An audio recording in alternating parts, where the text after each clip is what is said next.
अथ वैशाख मास महात्म्य विंशत अध्याय। उन सबको देखकर धर्म वर्ण को बड़ा भय लगा। पाप से कुल की हानि होती देख अत्यंत आश्चर्य से चकित हो वे दूसरे द्वीप में चले गए। सब द्वीपों और रोकों में विचरते हुए बुद्धिमान धर्मवर्ण किसी समय कौतूहलवश पितृलोक में गए। वहाँ उन्होंने कर्म से कष्ट पाते हुए पितरों को बड़ी भयंकर दशा में देखा। वे दौड़ते, रोते और गिरते पड़ते थे।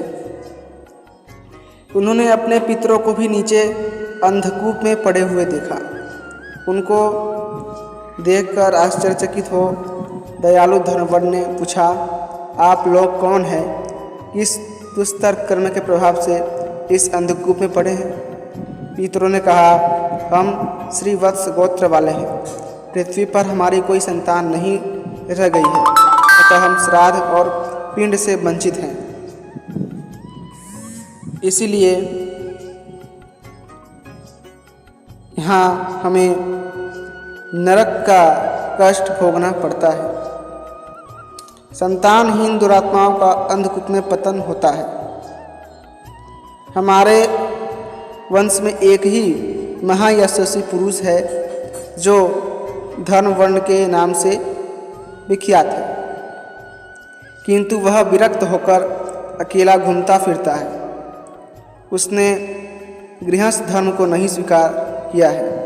वह एक ही तंतु हमारे कुल में अविष्ट है। उसकी भी आयु क्षीण हो जाने पर हम लोग घोर अंधकूप में गिर पड़ेंगे, जहाँ से फिर निकलना कठिन होगा। इसलिए तुम पृथ्वी पर जाकर धर्म वर्ण को समझाओ। हम लोग दया के पात्र हैं। हमारे वचनों से उसको यह बताओ कि हमारी वंश रूपा दुर्वा को काल रूपी चूहा प्रतिदिन खा रहा है। क्रमशः सारे वंश का नाश हो गया है, एक तुम ही बचे हो। जब तुम भी मर जाओगे तब संतान परंपरा न होने के कारण तुम्हें भी अंधकूप में गिरना पड़ेगा। इसलिए गृहस्थ धर्म को स्वीकार करके संतान की वृद्धि करो। इससे हमारी और तुम्हारी दोनों की ऊर्ध्वगति होगी। यदि एक भी पुत्र वैशाख, माघ अथवा कार्तिक मास में हमारे उद्देश्य से स्नान, श्राद्ध और दान करेगा तो उससे हम लोगों की ऊर्ध्वगति होगी और नरक से उद्धार हो जाएगा। यदि एक पुत्र भी भगवान विष्णु का भक्त हो जाए, एक भी एकादशी का व्रत रहने लगे, अथवा यदि एक भी भगवान विष्णु की पापनाशक कथा श्रवण करे, तो उसकी 100 बीती हुई पीढ़ियों का तथा 100 भावी पीढ़ियों का उद्धार होता है। वे पीढ़ियां पाप से आवृत होने पर भी नरक का दर्शन नहीं करती।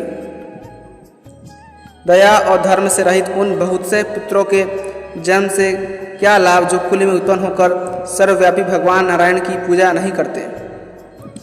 इस प्रकार प्रिय वचनों द्वारा धर्मवर्ण को समझाकर तुम उसे विरक्तिपूर्ण ब्रह्मचर्य आश्रम से गृहस्थ आश्रम में प्रवेश करने की सलाह दो।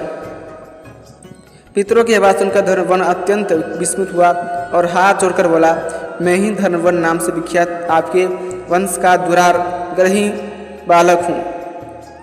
यज्ञ में महात्मा नारद जी का यह वचन सुनकर कि कलयुग में प्रायः कोई भी रसनेत्रिय और शिशनेत्रिय को दृढ़तापूर्वक संयम में नहीं रखता। मैं दुर्जनों की संगति से भयभीत हो अब तक दूसरे द्वीपों में घूमता रहा। इस कलयुग के 3 चरण बीत गए। अंतिम चरण में भी 3.5 भाग व्यतीत हो चुके हैं। मेरा जन्म व्यर्थ बीता है, क्योंकि जिस कुल में मैंने जन्म लिया उसमें माता पिता के ऋण को भी मैंने नहीं चुकाया। पृथ्वी के भारभूत उस शत्रुतुल्य पुत्र के उत्पन्न होने से क्या लाभ, जो पैदा होकर भगवान विष्णु और देवताओं तथा पितरों की पूजा न करे। मैं आप लोगों की आज्ञा का पालन करूंगा। बताइए पृथ्वी पर किस प्रकार मुझे कलयुग से और संसार से भी बाधा नहीं प्राप्त होगी। धर्म वन की बात सुनकर पितरों के मन को कुछ आश्वासन मिला। वे बोले, बेटा तुम गृहस्थ आश्रम स्वीकार करके संतानोत्पत्ति के द्वारा हमारा उद्धार करो। जो भगवान विष्णु की कथा में अनुरक्त होते हैं, निरंतर श्री हरि का स्मरण करते और सदाचार के पालन में तत्पर रहते हैं, उन्हें कलयुग बाधा नहीं पहुंचाता। मानद जिसके घर में शालिग्राम शिला अथवा महाभारत की पुस्तक हो, उससे भी कलयुग बाधा नहीं दे सकता। जो वैशाख मास के धर्मों का पालन करता, माघ स्नान में तत्पर होता और कार्तिक में दीप देता है, उसे भी कलयुग की बाधा नहीं प्राप्त होती। जो प्रतिदिन महात्मा भगवान विष्णु की पापनाशक एवं मोक्षदायिनी दिव्य कथा सुनता है, इसके घर में बलि वैश्वदेव होता है, शुभ कारिणी तुलसी स्थित होती है तथा जिसके आंगन में उत्तम गौ रहती है, उसे भी कलयुग बाधा नहीं देता। अतः इस पापात्मक युग में भी तुम्हें कोई भय नहीं है। बेटा शीघ्र पृथ्वी पर जाओ, इस समय वैशाख मास चल रहा है। यह सबका उपकार करने वाला मास है। सूर्य के मेष राशि में स्थित होने पर 30 तिथियां पुण्यदायिनी मानी गई है। एक एक तिथि में किया हुआ पुण्य कोटि कोटि गुना अधिक होता है। उनमें भी जो वैशाख की अमावस्या तिथि है, वह मनुष्यों को मोक्ष देने वाली है। देवताओं और पितरों को वह बहुत प्रिय है। शीघ्र ही मोक्ष की प्राप्ति कराने वाली है। जो उस दिन पितरों के उद्देश्य से श्राद्ध करते और जल से भरा हुआ घड़ा एवं पिंड देते हैं, उन्हें अक्षय फल की प्राप्ति होती है। अतः महामते वैशाख मास महात्म्य और का जब अमावस्या हो तब कुंभ सहित श्राद्ध एवं पिंड दान करो।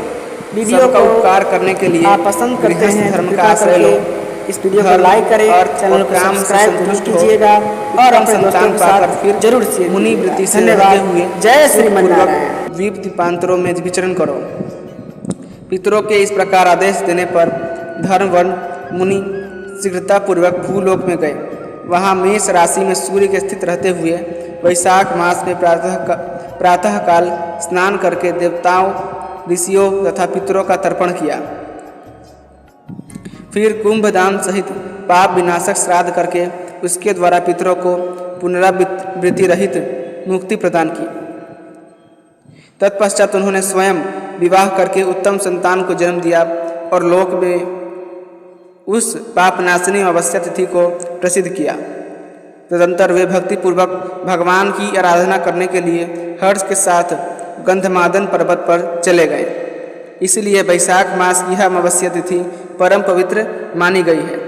अतः वैशाख मास महात्म्य 20 अध्याय संपूर्णम।